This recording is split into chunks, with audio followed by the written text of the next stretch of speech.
Hi everyone, my name is Abhishek Vishandi. I am an author on the paper on multilinear forms, bias correlation, and tensor rank. This is joint work with Prahlad Harsha, who is at TI for India, Pooya Hatami, who is at the Ohio State University, Swastik Kaparthi, who is at Rutgers, and Mrinal Kumar, who is at IIT Bombay. So let's talk about tensors over GF2. So tensors are just a generalization of matrices. So for example, given a matrix here, which is an identity matrix, 5 cross 5, I can define a function from all two tuples of indices. So this is going to be a two tuple, each of whose entry is between 1 and 5. We're going to use square bracket 5 to denote numbers between 1 and 5. So each two tuple is mapped to a value in GF2. So basically this is specifying that the value at I comma j is whatever, right, in GF2. And in this example, Ti comma j is 1 if and only if I is equal to j, because we just have ones along the diagonal. Similarly, you can use this idea to define three tensors. It's going to look like a cube where every piece in the cube has a value in 0 or 1 in GF2.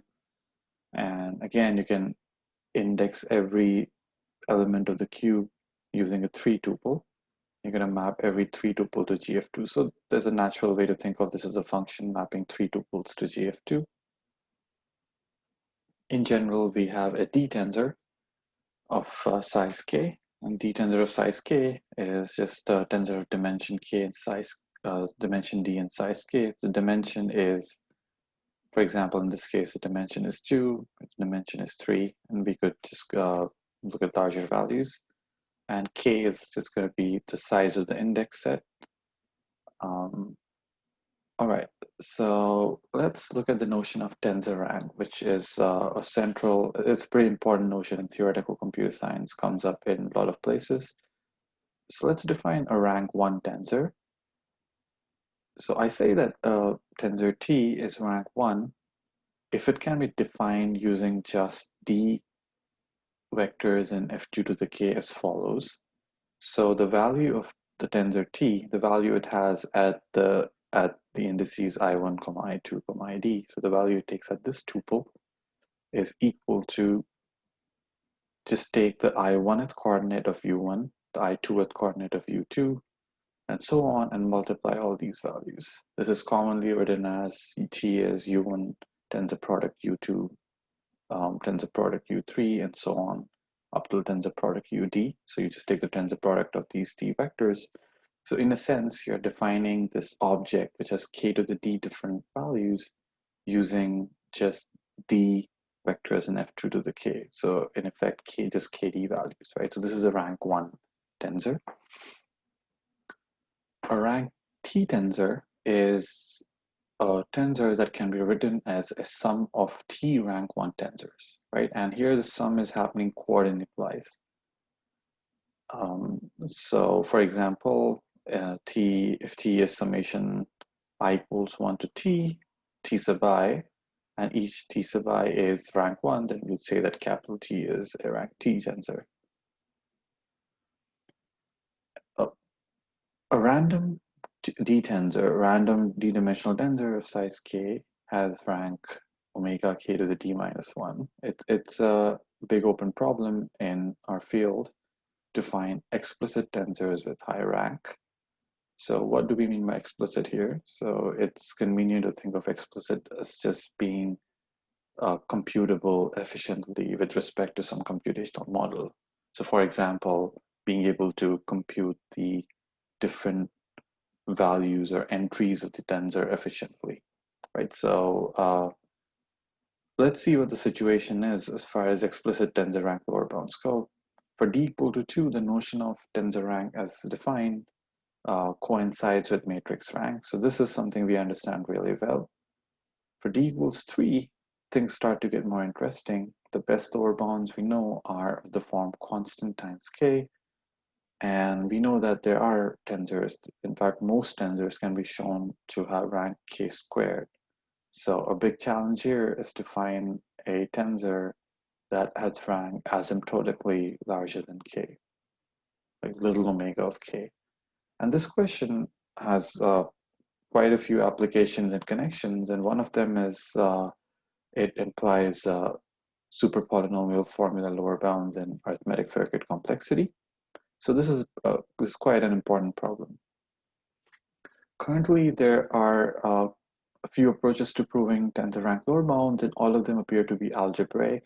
By that, I mean they exploit the algebraic structure of the tensor, or the explicit tensor is defined based on some algebraic properties, and then those properties are exploited to prove the tensor rank lower bound. A subset, in fact, a large subset, most of the algebraic approaches are what are called rank methods, and it was shown pretty recently by Efremenko et al. That can't get good.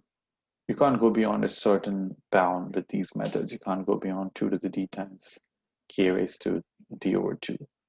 In this work, we explore alternate approaches to proving tensor rank lower bounds, and in particular, we're going to try to circumvent the algebraic approach by defining an analytic approach. Right? So we'll get into that a little later. So in order to explain our approach, I will have to segue into, I'm going to have to take a detour into d-linear forms. So what are d-linear forms? D-linear forms can be thought of as a generalization of linear, bilinear forms, right? Linear forms, bilinear forms. So this is a function that takes in d vectors of k dimension as input and outputs a single bit or single value in GF2. And this function is linear in each of its d arguments. So linearity is just the usual sense of linearity. If in the ith coordinate I have alpha times xi plus beta times yi, this splits up to alpha times f, but now the ith coordinate just having xi here plus beta times f, and here's the same thing, but xi replaced by yi. And just a sanity check here, all these are vectors in f2 to the k, right? These are not bits, these are vectors in f2 to the k. Right, and it's pretty natural to represent this d-linear form using a degree d polynomial. Excuse me. The idea is think of d sets of variables. So this is one set, this is the next set, and so on. This is the last set, and each set is of size k. And you can define the polynomial as just summing over all possible tuples, d tuples, where every entry in the d tuple is a value between 1 and k. And for each tuple, I'm going to define a monomial. The monomial associated with that tuple is picking the i1th variable from the first set, the i2th variable from the second set, and so on. And then you associate a coefficient with it, right? So this turns out to be a multilinear polynomial in n equals kd variables.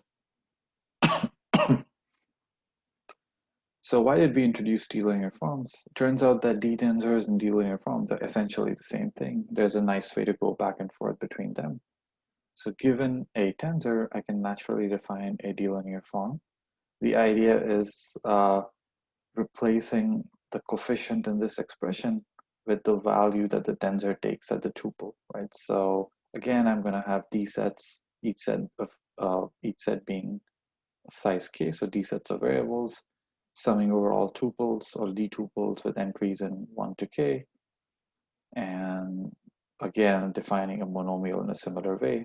So I forgot to mention this, but here the thing to note is that every monomial has exactly one variable from each set, right? So coming back here, so each tuple can be used to define a monomial. This monomial has exactly one variable from each set. And the coefficient that's going to be associated with this monomial is basically the value of the tensor at this tuple, right? So this is the polynomial associated with the tensor. And similarly, given a d-linear form, given the polynomial corresponding to a d-linear form, just read off the values of its coefficients and then define a tensor, right? So tensors and d-linear forms have this nice interchangeability. So here, for example, we have a bilinear form which this is the well-known inner product function. So we have two sets of variables here.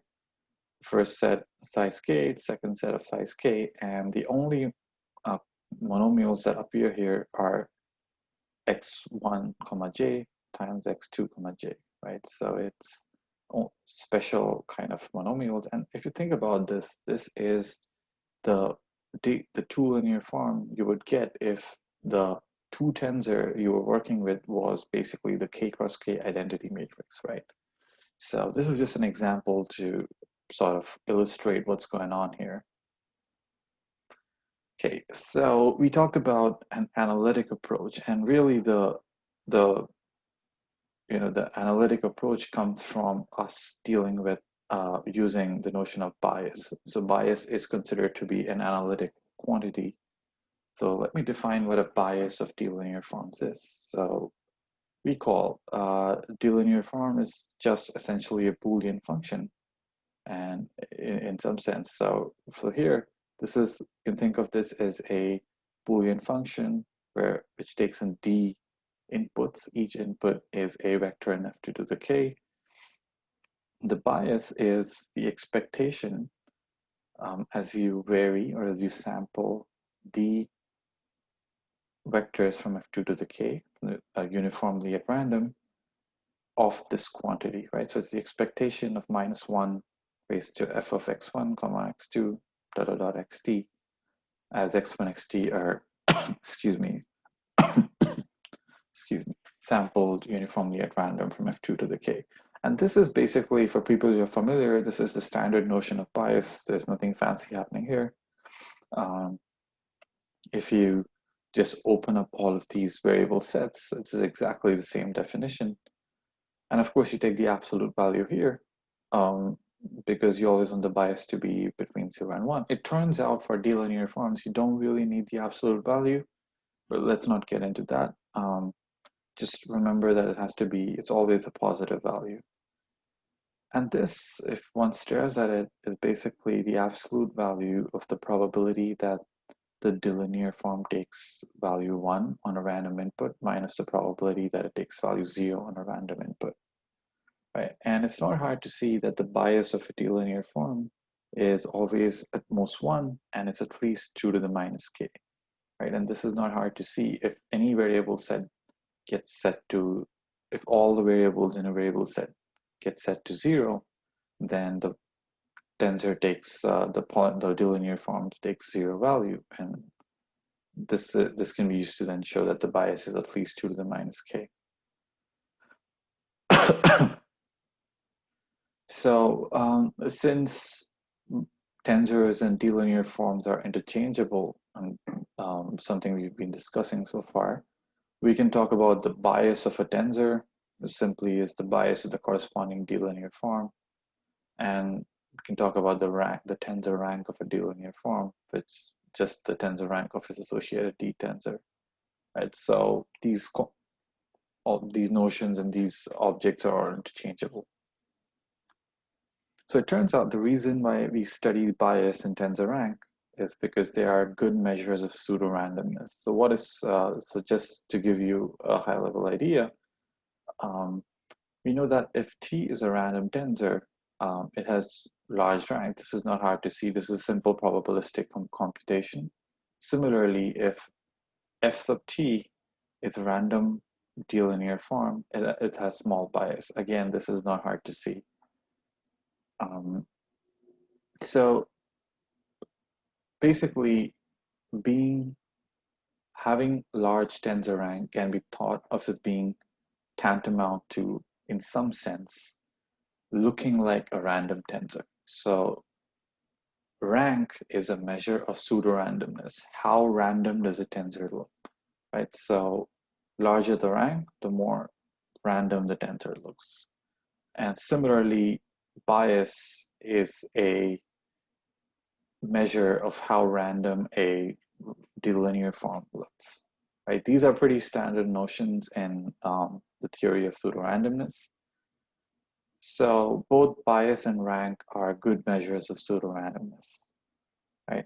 In fact, it's not hard to show that if the rank of a tensor is large, it implies its bias is the bias of the corresponding d-linear form is small. Right? So an interesting question then is that if we have a d-linear form that looks random, does that imply that its corresponding tensor also looks like a random tensor? Right? In other words, if the bias of a d-linear form is small, can we say anything about its tensor rank? And this is basically the direction, this is the direction we study in our work. We show that this is in fact true. So if we have a tensor, a d-tensor of size k, which has rank t, tensor rank t, and bias delta, then t must be at least log base c sub d of 1 over delta. So smaller the delta, larger is the tensor rank, right? And the c sub d is defined as 2 to the d minus 1 divided by 2 to the d minus 1 minus 1. And this might seem like a strange quantity and might not look like something that might be tight, but it turns out that this is close to tight because in the converse direction, you can show that there is a tensor t of rank t and bias delta such that t is pretty close to this, t is pretty close to this value, is upper bounded by something that's close to this value. And it's the same expression, except instead of delta, we have a somewhat smaller value, which is going to make this upper bound slightly larger than the lower bound here. And that slightly smaller value is delta prime, which is delta minus t over 2, d divided by 2 to the k.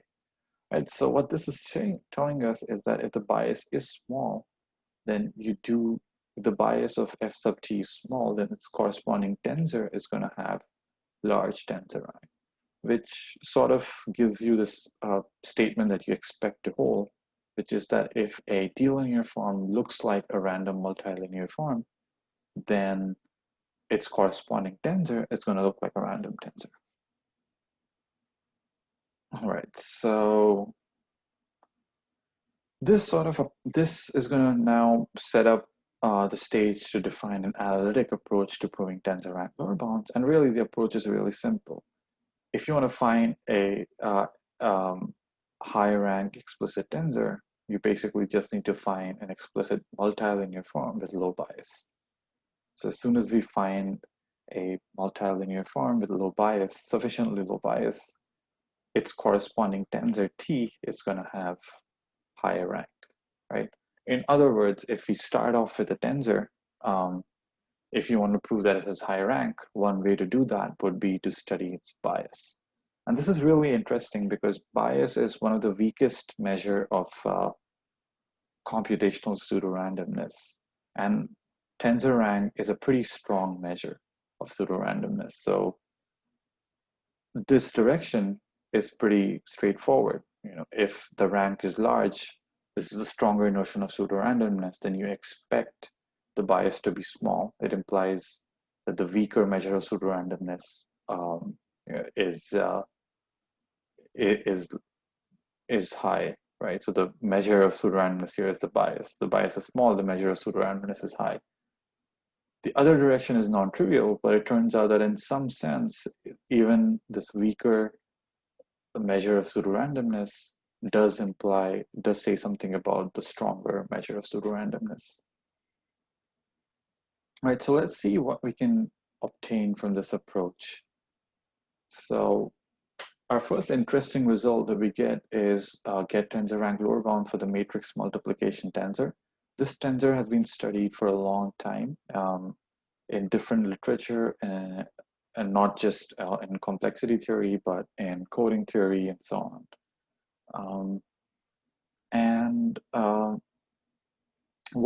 I'm not going to define what the matrix multiplication tensor is. Just think of this as a 3 tensor, right? And what we show in our work is that the bias of the matrix multiplication tensor is square root k times 2 to the minus 0.75k. And basically, as soon as you have this bias calculation, which if you look at our paper, it's really straightforward. You just plug that in into this framework, just plug in d equals 3, plug in the value of delta, excuse me, and then out pops a lower bound. So you just get a lower bound of 1.8K. Now, a few comments about this lower bound. This lower bound is not the best known. The best known lower bound over GF2 for the matrix multiplication tensor is due to Spielka from 2003. It's 3K. Excuse me. However, this is a non-trivial lower bound. It's easy to obtain a lower bound of just K. So that's just it's considered to be a easy method, tensor flattening. It's a trivial method that gives you a bound of K. So getting 1.K is a non-trivial. However, it's not the best possible. However, this approach is analytic as opposed to algebraic, which is the case with Spielka's approach and previous approaches. And it's also nice that we have this general framework, and the matrix multiplication lower bound is just follows by literally plugging in this bias computation. Excuse me. The second result we have is for the finite field multiplication tensor. Again, I will not be defining this tensor. You can check it out in our paper. And this is again a very well-studied tensor. Again, studied well in the coding theory literature. Again, this is a 3 tensor, and this tensor has really low bias. This is as low as it can get. So it is 2 to the, this should be a minus here, 2 to the minus k to 1 minus little of 1, right? So like I said, there should be a minus here. And again, we have this general framework, this general theorem, and we are just gonna plug in this bias computation, this bias value into this result, and with d equals 3, and that gives us a lower bound, tensor rank lower bound of 2.49K. Excuse me. So this is really interesting. Again, this bias computation is really straightforward. It's a 2-line proof. I will not be talking about it here in the interest of time, and I really encourage you to go and check it out. So the nice thing here is that by proving this general theorem, and again, the proof of this theorem is pretty straightforward. It's pretty elementary. And you plug in these bias values and you get 2 tensor rank lower bounds. So admittedly, these lower bounds are not best, but the best possible. However, we do get non-trivial lower bounds. All this to say that this is an alternate method, which is analytic, and it seems to give non-trivial lower bounds. So this is something that I encourage people to check out. So this method can actually be tweaked, particularly for the case of the finite field multiplication tensor, to improve the bound to 3.52K. And this is pretty exciting because this actually matches the best known lower bounds for this tensor due to Kudnowski and Sperlinski et al.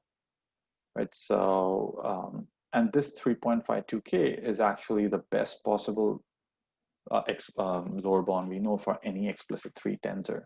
So we don't know how to prove anything better than 3.52K. So this is again an interesting result. I will not be getting into the details here, and I do recommend checking this out. I would just want to end by highlighting some other results that we prove in our work. So a line of inquiry that we pursue is basically understanding the bias of d-linear forms. As I mentioned earlier, the lowest possible bias a d-linear form can have is 2 raised to minus k. Also, I mentioned that a random d-linear form has low bias. The question is how low? The question is, if I pick a random d-linear form, how low do I expect the bias to be? So in our paper, we show that almost all d-linear forms have bias as low as possible. So they have the bias of 2 to the minus k, almost 2 to the minus k. And this is a pretty interesting result because it says that you pick a random D-linear form with very high probability, you're guaranteed that the D-linear form has lowest possible bias. And this turns out to be pretty interesting because we can build on this. We build on this and we can show that this implies that almost all D-linear forms are uncorrelated with low-degree polynomials. So low-degree polynomials are structured, and since a random D-linear form, it's a random, so most D-linear forms look like random D-linear forms, and they are not structured. This is the whole pseudorandomness versus structure dichotomy happening here, right? So we show that most D-linear forms look like random D-linear forms. And this is actually relevant to open problems in complexity theory. One of the big open problems in complexity theory is to find explicit polynomials that are uncorrelated with low-degree polynomials. This is applications, for example, in constructing pseudorandom generators for AC0 parity circuits.